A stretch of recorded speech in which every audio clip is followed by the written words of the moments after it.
What's going on, Reject Nation? We are going to watch today from new Rockstars Marvel's What If Episode 6 Easter Eggs and Breakdown, them sharing their knowledge with us. And speaking of sharing knowledge and skills, thank you to Skillshare for sponsoring today's video. Segue. Guys, if it's your first time on the internet, Skillshare is the premier online learning community with literally thousands of courses across countless subjects to help you develop your creativity and unlock new skills. We actually just got a new lens, so I went ahead and brushed up on my DSLR-based cinematography.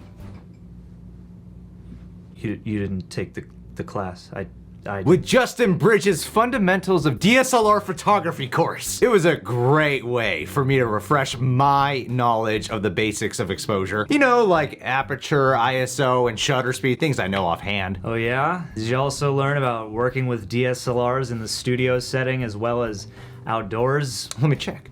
You bet I did, John. Justin even gave us tips for editing, framing, and choosing the right equipment, and allowed us to submit our work, my work, for feedback. Upon seeing my photo, he told me, Greg, should be teaching the course. Wow, man, it really sounds like you got a whole lot out of this. I did, and you could too, John, if you took some time. If you just applied yourself. You sound like every teacher I've ever had. The first 1,000 people to use our link in the description will get a free trial of Skillshare Premium membership. And after that, it's only around $10 a month for a continued membership, and there's no ads. So you should, click the link and use the code. And then maybe you know a thing or two about photography. Maybe you would know a thing or two. Should go ahead and roll that intro. Roll that intro.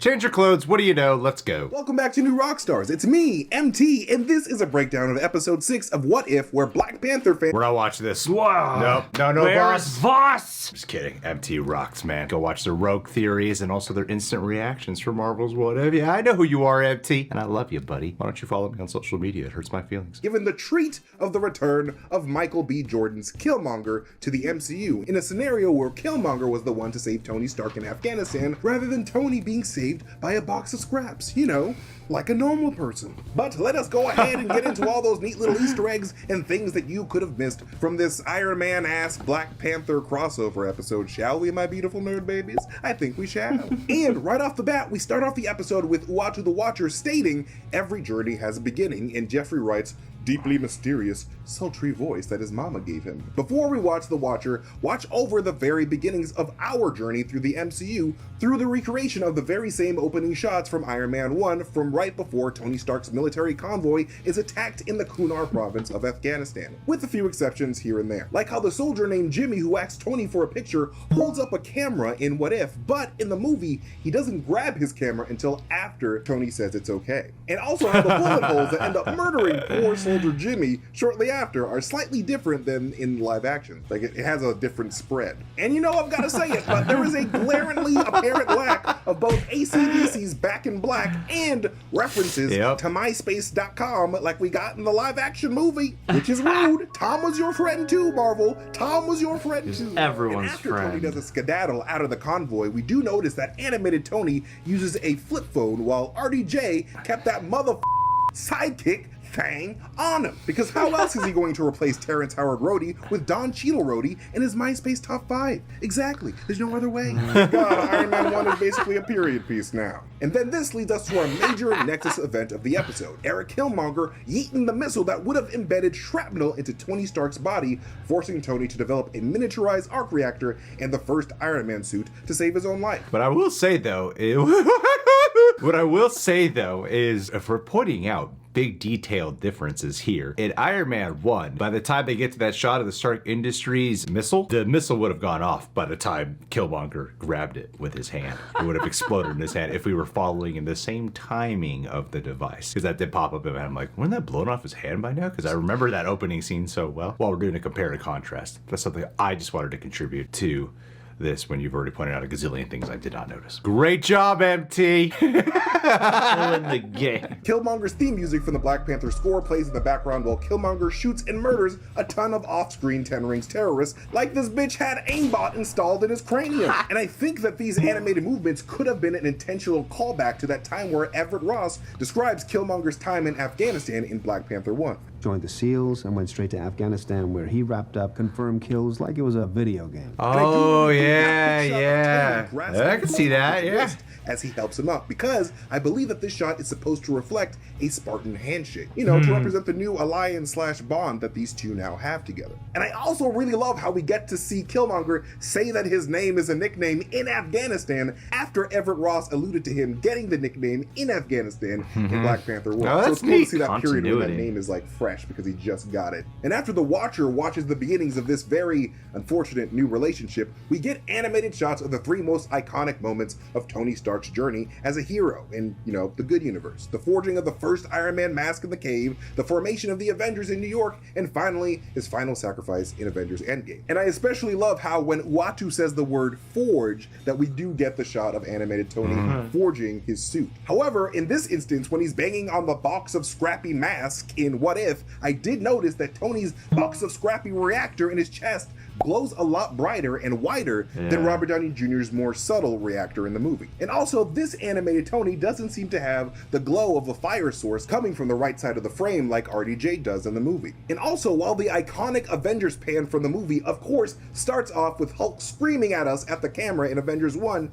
here we see it start with Iron Man before the Hulk screams. So like we kind of get like a couple seconds before that iconic shot with Iron Man Director's starting it cut. off. And also, when animated Endgame Tony Love how snaps, detailed there's a lot specific more this is. delay before the screen goes to white than there is in Endgame. But anyways, moving on, when Tony begins his press conference, he notes that the drink that he was holding on the convoy was actually a Macallan whiskey from the year 1926, a bottle of which in the real world recently sold for a whopping $1.2 million. For a So yeah, I bottle? would be kind of upset too. Just one glass of that alcohol juice is worth more than my entire life. But anyways, after Tony announces Killmonger Yeah, as his same new here, too. chief security officer for Stark Industries, a job that was originally given to Happy Hogan in our timeline in Iron Man 3, which is why we see an unhappy Hogan here, Christine Everhart, the very same reporter that Tony Stark spends a night with at the very beginning of the first Iron Man film, is the one to ask what exactly Erik Killmonger was doing in Afghanistan in the first place, with actress Leslie Bibb reprising her role as Christine. You know, they need to give Leslie Bibb more credit. She keeps popping up in the MCU. She's one of the most reoccurring characters when you think about it. She's been in quite a bit. And I feel like there's still a lot of people who don't even know the character name of Christine Palmer. I do, because I'm a real nut. Unlike all you fake fans out there. You fake fans. Yeah. Christine Palmer, Rachel McAdams. Who did I say? You said Christine Palmer. You fake fans. That was a test, and y'all failed. Y'all failed. You guys failed. Christine Everhart. It stays in the video. No retakes. Even though I control the edit of this video. But not reprising their role for this episode is Jeff Bridges as Obadiah Stane, with the voice actor Kith Van Den Heuvel doing a pretty damn good impression instead. Like, he does a fantastic job at capturing the exaggerated swagger of a greedy corporate executive who just got caught trying to assassinate the head of a major weapons company that Jeff Bridges just perfected in that role. Like, that exaggerated swagger is just hard to replicate. With a box of scraps! You know who would have been perfect? Ross Marquand, who also plays Red Skull now. And he played Red Skull in What If Episode 1. But he does an excellent Jeff Bridges. I just realized that you slide your jaw over like an inch and there he is, man. Just get him in every one of them. Well, that's the thing. You can't have him hoarding all the roles. Yeah, that wasn't good commentary. Cut that. Cut that, Greg.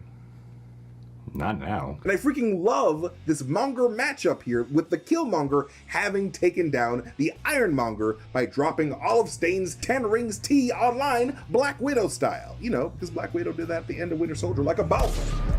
Tea Erik procured during his time undercover in the 10 Rings, and all of this while the heartbeat-like thud of Ludwig Göransson's Killmonger theme plays in the background yet again. And I literally cannot get enough of that shit because Ludwig Göransson is the man, son. But anyways, after 3 process, and while the inappropriate sex joke about Maxim models coming for the king on the Disneyman.com, Tony Stark offers Killmonger open That eyes flew over my head. Yeah, mine too. Does give to Pepper in Iron Man 2 and says, You, me. We'll be like Butch and Sundance. which is, of course, a reference to the movie Butch Cassidy and the Sundance Kid, starring Hydra's very own Alexander Robert Redford, Pierce. which is like another instance in the MCU where Tony Stark mentions a movie where a co-star of his also starred in. You know, like that time Tony Stark mentioned The Big Lebowski in Endgame. And all this then leads us to seeing Pepper have a chat with Don Cheadle's James Rhode, marking the second time What If has inserted an MCU recast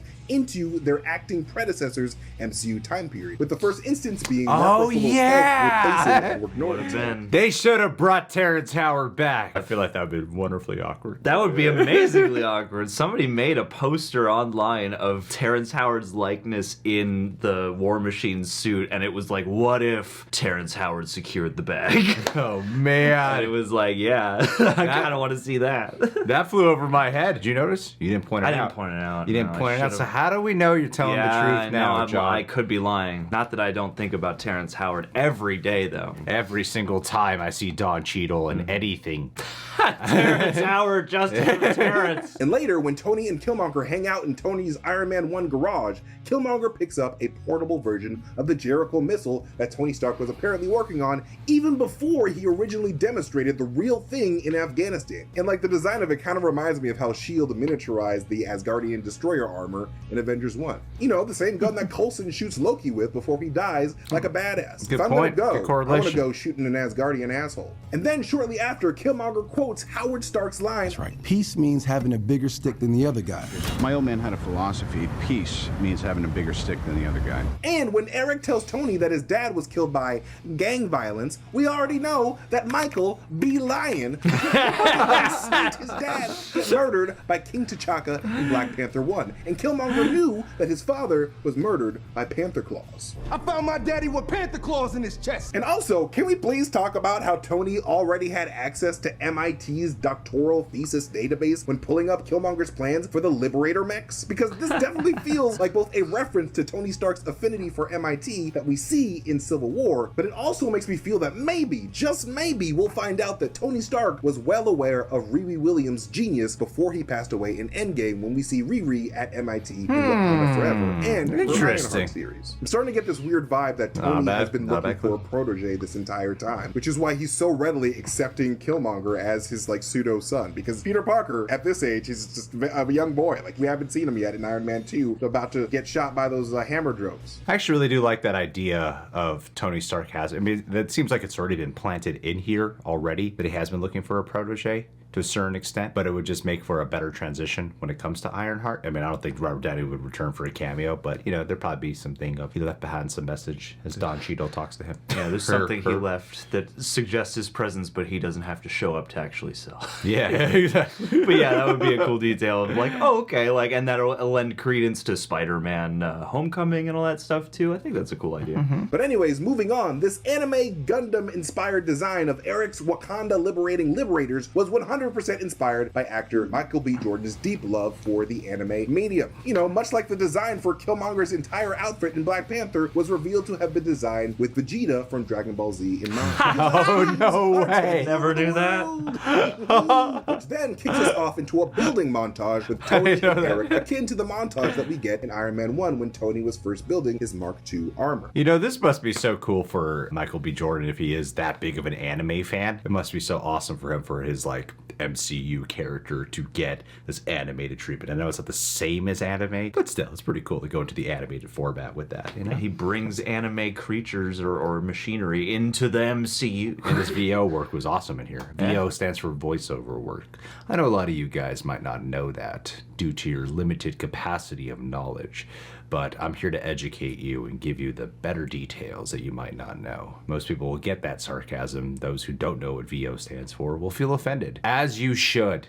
Wiring, nanocircuitry, and Bloody Marys. Hangover starting to kick in. Which kind of makes you see the wonders being a hero has done for Robert Downey Jr.'s Tony's alcoholism problem, which is, of course, something the character has historically struggled with a lot more in the comics. But in this universe, Tony seems to drink a lot more than we ever see him drink in the MCU. Like, he literally drops a glass of whiskey as he's dying. But anyways, while Tony and Erik are thinking of power sources for the mechs, eventually deciding on vibranium, much like Ultron did in Age of Ultron with his vibranium core for Sokovia, it kind of reminds me of that shot of Tony, Nat, and Bruce planning the New York time heist together. And I was also cracking up when Tony almost had the idea for a mini arc reactor. If we could miniaturize an arc reactor, oh, that's a dumb idea. But anyways, Tony eventually recruits the help of Ulysses Klaue, the notorious Black Panther villain with a killer sound system for an arm that was originally introduced in Age of Ultron. And that's when Tony says that he met Klaue at a weapons conference in the past where he found out about Klaue's interest in this hot new African rock that all the kids are talking about. It's gonna be all the rage. So this 2008 Tony reaching out to Klaue makes a lot of sense. And also, the office where the three talk about Klaue is a recreation of Tony's office from Iron Man 1, which is pretty fun. But anyways, when Rhody meets up with Klaue to make a deal at Klaue's same South African salvage shipyard from Age of Ultron, Klaue managed to procure a spear from one of Wakanda's Dora Milaje, which apparently are worth $10 million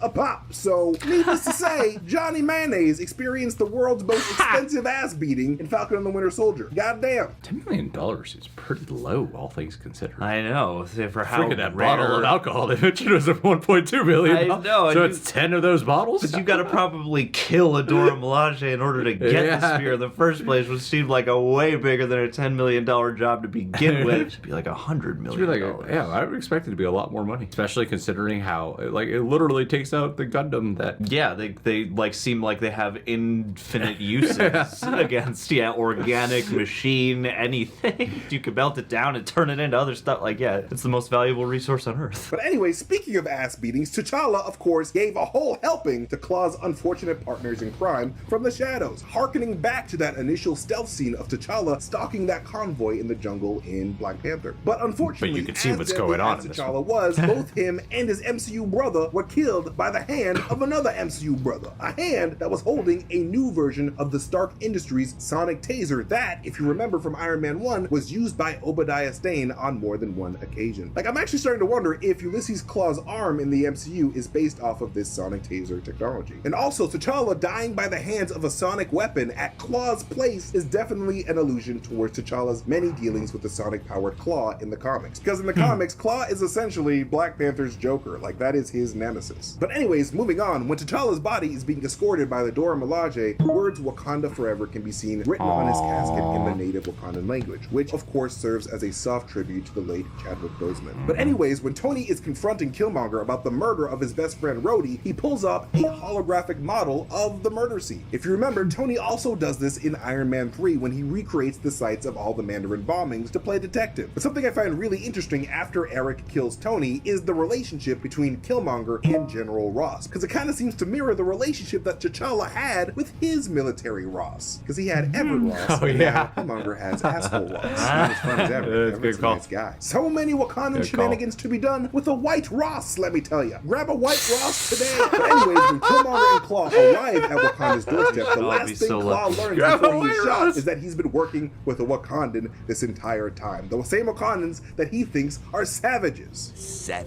And this is a lot like he did in the movie, which I thought was a nice touch. You savages didn't deserve it. However, unlike the movie, this Killmonger reveals his Wakandan lip tattoo outside as he approaches Wakanda, whereas in the movie we don't get to see that Michael B. bottom lip until Erik kills Klaue. But anyways, shortly after this, we find out the badass Black Panther fact that Angela Bassett's Queen Ramonda was a freaking general of the Wakandan army, which makes a lot of sense considering that the Wakandan army is pretty much female dominated. And I very much love how both the King and Queen of Wakanda aren't afraid to get their hands dirty when they have to. Like, they're kind of like Odin especially and the Queen in that way. And when Killmonger's liberators finally breach through Wakanda's barriers to liberate Wakanda from Erik's family, we get to see the world's reaction to discovering the true opulence of Wakanda for the very first time through the eyes of General Ross. Undoubtedly basically giving this universe's Wakanda even more geopolitical enemies because everyone wants that sweet-ass vibranium, and no one's gonna like finding out that this African nation is the most powerful and most technologically advanced nation in the world. And after that crazy final battle that ends with yet another subtle, tearful tribute to T'Challa and Chadwick Boseman by Queen Ramonda, we have Killmonger and T'Chaka enjoying a Wakandan sunset together in the same way that him and T'Challa did in Black Panther, but this time with Killmonger on his feet in victory rather than on his knees in defeat. And there he would, of course, trick his uncle into making him the next Black Panther. But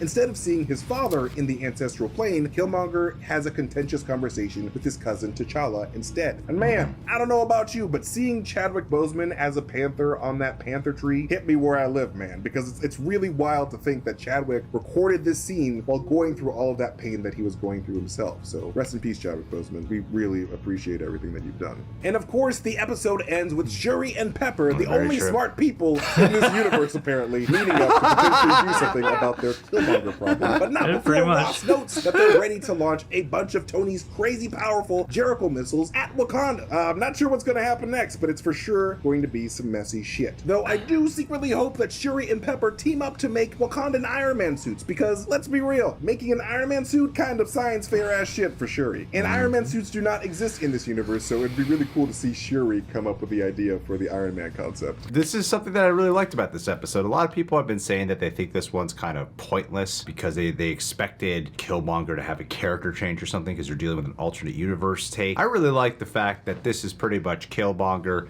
starting his plan just like 15 movies earlier or something like that, you know? So preventing Iron Man from happening, so then the Sokovia Accord situation probably wouldn't arise. That's something that Iron Man himself championed. That event led to the death of T'Chaka, so there's a lot of change of events. But what's interesting here is that, you know, S.H.I.E.L.D. is still around, so you could still have the possibility of Thor showing up, you could still have the possibility of Captain America, obviously, coming into the fold, Bruce Banner, like all these other players who can probably take on Black Panther. the new one, you know, the Killmonger version, but we don't get any alluding to that they still exist or are coming to the fray, because this is all taking place over the course of, you know, Iron Man 1's timeline, and you know, General Ross is not being caught up with Bruce Banner.